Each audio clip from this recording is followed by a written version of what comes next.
واعتقد ان دي اجابه لكل ست علشان تفهم جوزها بيدور على ايه، وايه اللي بيسعده، بعيدا بقى عن اللي عينه زايغه، وبعيدا عن اللي عاوز واحده ترقص له، وبعيدا عن اللي نفسه يرجع شباب وعاوز واحده تدلعه علشان مراته كبرت او اهملت في نفسها.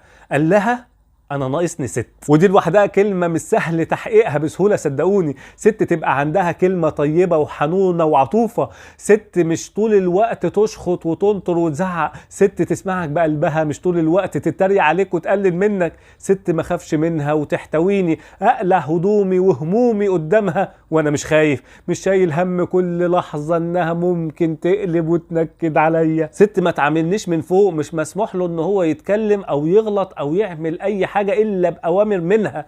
عايز ست تقدر الراجل اللي عايش طول عمره علشانها، اللي اختصر الدنيا كلها فيها هي وفي ولادها، في الاخر عايش حياه بلا قيمه، باردة ميتة وبلا روح، مع واحدة مش حاسة بيه ولا حاسة بقيمته. بجد كلامه وجعني وحسسني ان كتير من الستات بتفتري من غير ما تحس، وحسسني قد ايه الرجالة غلابة، وفي برضه ستات غلابة.